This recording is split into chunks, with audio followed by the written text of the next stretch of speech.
Everyone, welcome back to my another blog. কেমন আছেন সবাই? আশা করছি সবাই অনেক বেশি ভালো আছেন এবং সুস্থ আছেন। আর আমরাও অনেক ভালো আছি। আজকে অনেক দিন ধরে একটু ডেজার্ট খাবো ইচ্ছে করছে। নিজের হাতে বানানো কোনো ডেজার্ট, অনেক দিন রান্নাবান্নাও করা হয় না। বরাবরই আমার রান্নাবান্না করতে ভালো লাগে, আর রান্নাবান্না করলে আমার মন ভালো হয়ে যায়। তো কি ডেজার্ট খাওয়া যায়, যেহেতু এখন অনেকটা সামারও চলে এসেছে, ডেজার্ট দেন হচ্ছে জুস, এগুলো খেতে বেশি ভালো লাগবে। সেজন্য হচ্ছে ভাবলাম যে একটা নতুন কিছু ট্রাই করি। নতুন না, যদিও আমি আগে ওটা 2-1 বার বানিয়েছি। তো নর্মালি হচ্ছে পুডিং বানানো হয়, তো আজকে ভাবলাম যে ব্রেড পুডিং বানাই। আমার কাছে নর্মাল পুডিংটার থেকে ব্রেড পুডিংটা বেশি টেস্টি লাগে, তো ভাবলাম এটাই বানিয়ে নিই। তো ভাবলাম যেহেতু বানাবো, আপনাদের সাথে ব্লগে এটাই শেয়ার করি। তো পুডিং বানানোর জন্য অবশ্যই মেইন ইনগ্রিডিয়েন্টস সেটা হচ্ছে দুধ এবং ডিম। তো এখানে হচ্ছে আমি কিছুটা পরিমাণের আন্দাজ করে দুধ নিয়ে নিয়েছি, যেহেতু আমি অনেক বেশি পুডিং বানাতে ইউজ টু হয়ে গিয়েছি, তাই একেবারে পরিমাণ সঠিকটা বলতে পারছি না। তো আমি এখানে দুধ নিয়ে একটা এলাচ দিয়েছি, ভালোভাবে জাল দিয়ে নিচ্ছি। যদিও আমার বাসায় ভ্যানিলা এসেন্স আছে, কিন্তু আমি এলাচটা দিতে পছন্দ করি, কারণ আমার কাছে এলাচের ফ্লেভারটা বেশি ভালো লাগে।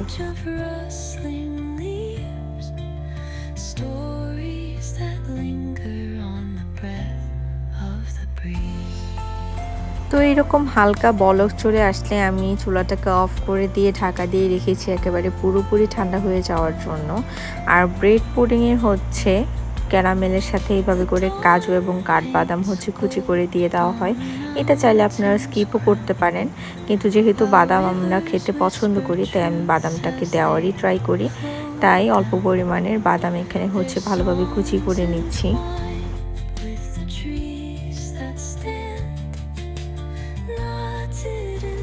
দেন এখানে ব্রেডগুলো নিয়ে নিয়েছি। এবার ব্রেডগুলোকে ছোট ছোট পিস করে নেব। তিনটা করে ব্রেড নিয়ে একসাথে হচ্ছে একটা ব্রেডকে 9 পিস হয় ওরকম সাইজ করে 3টা ব্রেডকেই আমি একসাথে কেটে নেব।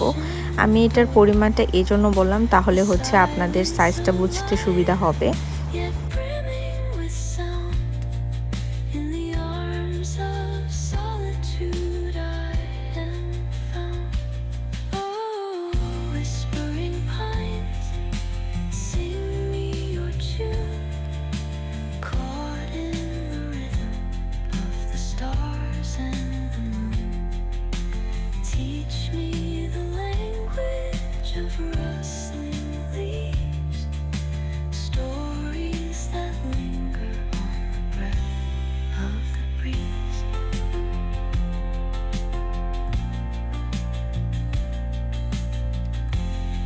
অ্যান্ড দেন হচ্ছে এখানে আমি ক্যারামেল করে নিচ্ছি একটা প্যানের মধ্যে। আমি কিছুটা পরিমাণের পানি আগে থেকে দিয়ে রেখেছিলাম, তারপর চিনি দিয়ে দিয়েছি। এখানে দেখতেই পাচ্ছেন অলরেডি ফেনা ফেনা মতো বলক উঠছে। এটা বেশ ভালোভাবে মোটামুটি শুকিয়ে গেলে, যখন একটু লালচা লালচা ভাব আসবে, তখন চুলাটা অফ করে দেব। তখন চুলার হালকা যে গরম এবং প্যানের যে গরমটা থাকে, সেই গরমেই হচ্ছে মোটামুটি ক্যারামেলটা হয়ে যায়। আবার অনেক সময় হচ্ছে পুড়ে ফেলে অনেকে, সেই জন্য আমি বুঝার সুবিধার্থে এইভাবে বলে দিলাম। আমি এই ক্ষেত্রে কোনো ধরনের চামচ বা স্প্যাচুলা কিছুই ইউজ করতে পছন্দ করি না, কারণ এতে করে হচ্ছে পরে এগুলোকে উঠাতে অনেক বেশি কষ্ট হয়ে যায়। অনেক বেশি কষ্ট না, মোটামুটি আপনারা যদি পানিতে চুবিয়ে রাখেন তাহলে দেখা যায় যেটা খুব তাড়াতাড়ি ইজিলি উঠে যায়। তো যাই হোক, এখানে যে কাজু আর কাঠবাদামগুলোকে আমি কুচি করে রেখেছিলাম, আমি ওই হট ক্যারামেলের মধ্যেই হচ্ছে আমি বাদামের কুচিগুলোকে দিয়ে দিয়েছি। এবার হচ্ছে এটা সেট হয়ে যাবে। আর এখানে হচ্ছে চিনি দিয়ে ভালোভাবে দুধটাকে ফেটিয়ে নিচ্ছি। দেন হচ্ছে ভালোভাবে ফেটানোর পর আমি আগে থেকে ফ্রিজ থেকে ডিমগুলো নামিয়ে নর্মাল টেম্পারেচারে নিয়ে এসেছি ডিমগুলোকে। তো এই ক্ষেত্রে আপনারা এটা অবশ্যই ফলো করবেন যেন ডিমটা নর্মাল টেম্পারেচারে থাকে। ঠান্ডা হলে আপনাদের দুধটা ফেটে যাওয়ার সম্ভাবনা থাকবে। তো এবার ভালোভাবে ডিম আর দুধটাকে মিশিয়ে নিচ্ছি। নর্মাল পুডিংয়ের তুলনায় এটাতে ডিমের পরিমাণটা কমই লাগে, কারণ যেহেতু ব্রেড থাকে, তাই এটা ফেটে যাওয়ার বা ভেঙে যাওয়ার বা না জমাট বাঁধার কোনো ব্যাপার থাকে না। তো এবার হচ্ছে একটা ছাঁকনির মধ্যে করে আমি ক্যারামেলের উপর যে বাটিটাতে হচ্ছে পুডিং বসাবো, সেখানে দুধটাকে ছেঁকে নিয়ে নিলাম।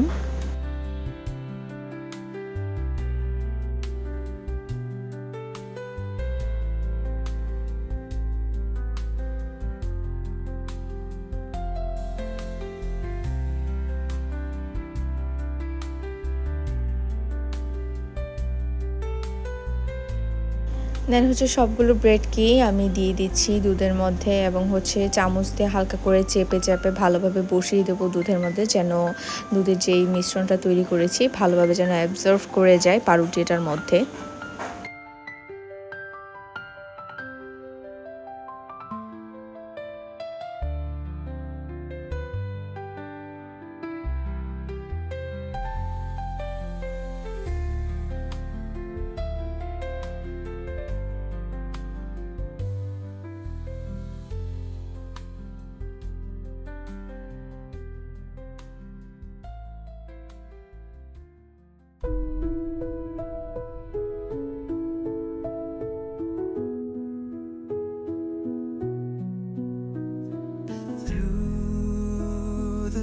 তো আমি কখনো আসলে ওভেনের মধ্যে পুডিংটা ট্রাই করিনি, আর আমাদের ওভেনটা হচ্ছে মাইক্রোওয়েভ ওভেন। তো অনেকের কাছেই বলতে শুনেছি যে মাইক্রোওয়েভ ওভেনে কেক এবং পুডিং হতে সমস্যা বা ঝামেলা হয়, ইলেকট্রিক হলে সব থেকে ভালো হয়। তো অলরেডি আমি হচ্ছে মাইক্রোওয়েভে 2-3 বার কেক অ্যাটেম্প করতে গিয়ে ফেইলিওর হয়েছি, আমার কেক ড্রাই কেক হয়ে যায়। তো অনেকে আবার বলেছে যে যদি প্রিহিট করে নেওয়া যায় মাইক্রোওয়েভে তখন হচ্ছে খুব ভালোভাবে তৈরি হয়ে যায়। তো আমি আর পরে ট্রাই করিনি, আমার মন একেবারে ভেঙে গিয়েছে। সো কেক বানানোর কোনো এক্সপিরিয়েন্সই আমার নেই। তো যাই হোক, কি আর করার।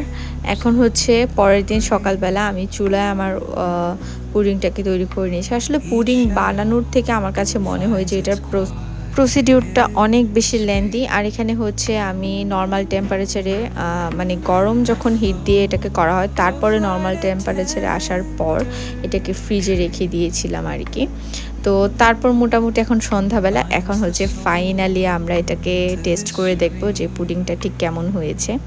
তো এবার ভালো করে হচ্ছে চারদিকটাকে কেটে নিচ্ছি অ্যান্ড দেন হচ্ছে সার্ভ করে নেব। যে কোনো ডেজার্টই আসলে ঠান্ডা ঠান্ডা খেতেই মজা, আর ডেজার্ট মূলত হচ্ছে সামারই খেতে মজা। তো এই তো এবার হচ্ছে সার্ভ করে নিচ্ছি আর সবাইকেও সার্ভ করে দিচ্ছি। আমার কাছে তো ভীষণই ভালো লেগেছে ব্রেড পুডিং, আর নর্মালি আমার ব্রেড পুডিং খুব পছন্দ। এটা মূলত আমি প্রথম জেনেছি এবি ফুডের ব্রেড পুডিং খাওয়ার পর যে ব্রেড পুডিংও হয়। তারপর হচ্ছে বিভিন্ন জায়গায় সার্চ করে রেসিপি পেয়েছি অ্যান্ড হচ্ছে বানিয়ে নিয়েছি আর কি। 2-1 বার বানিয়েছি, এবারও বানিয়েছি।